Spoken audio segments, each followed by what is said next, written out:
friends, this is Miss Becca, and I have a question for you. Do you think trees are important? If you answered yes, then you're right. Trees are very important. They produce oxygen that we breathe, and homes for animals, and building materials for us to build with. They're just very vital to our survival. And the book I'm going to read you today is about the origin of Arbor Day.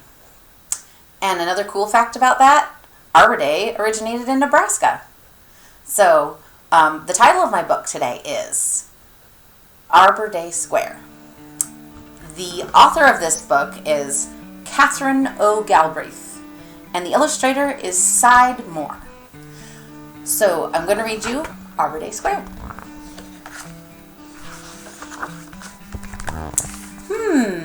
Katie takes a deep breath.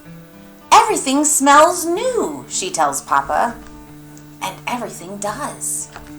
Their prairie town is growing week by week. Now they have stores with glass windows, a church with a steeple, and a schoolhouse with desks for all 17 students to sit in long rows. Every week, the train brings more people who are eager for land. The train also brings more lumber and logs for houses, stables, fences, and barns. Papa helps pace out the town square. It will be a gathering place for concerts and socials and speeches, like the squares back east, the ones back home, the ones they remember as children. Only one thing is missing. Katie and the children know it.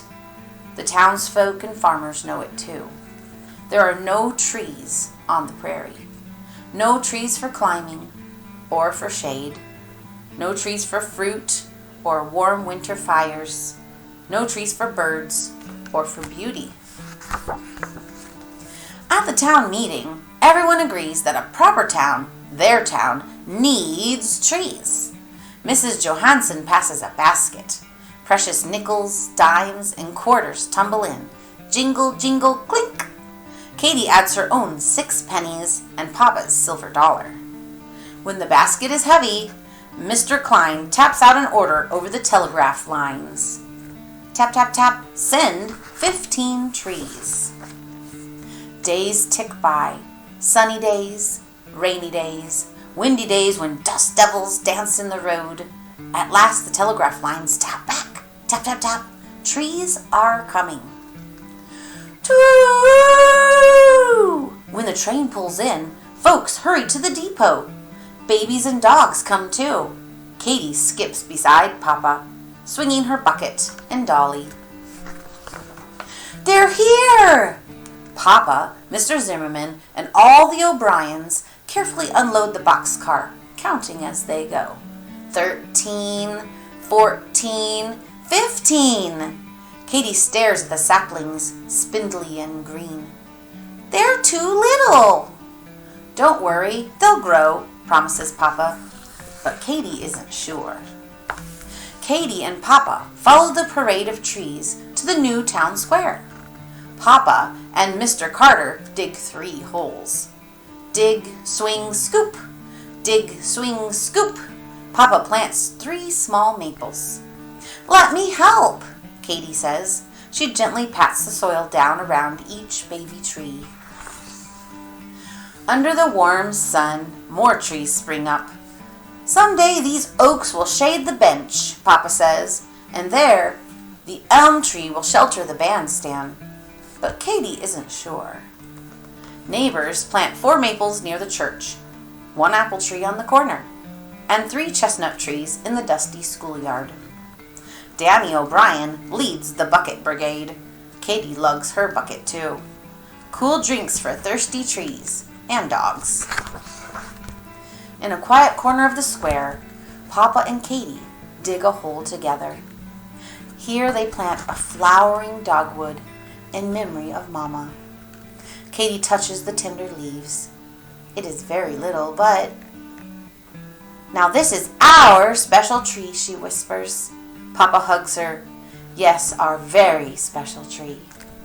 As the sun begins to set, the square bristles and blooms with green. Papa and Katie spread their blanket next to Mama's tree. Katie peeks into the basket.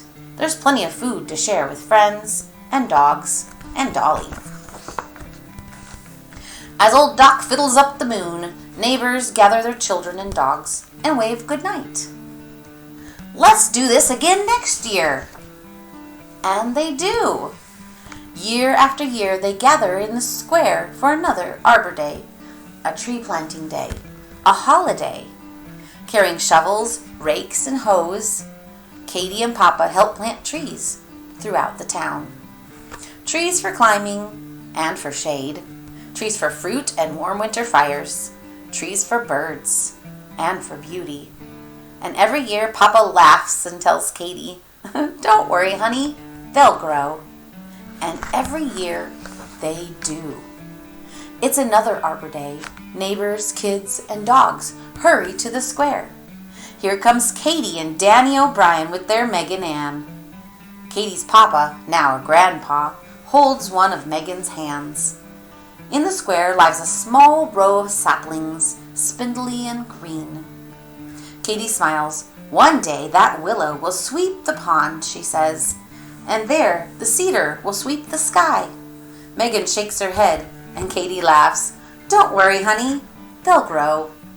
Now let's find your grandma tree." Megan runs across the square. Her family follows just behind. There, Katie spreads out their blanket under the blooming dogwood tree. Robins rustle in the leaves. Sparrows chirp and flutter. Megan peeks into the basket. There's plenty of food to share with friends and dogs and bear. When the moon rises silver and round, neighbors gather up children and grandchildren and whistle for the dogs. "See you here again next year," they call. And they do. Celebrating families, trees, and neighbors year after year, and the year after that. And that is the story of Arbor Day. I hope you have a great day. Bye!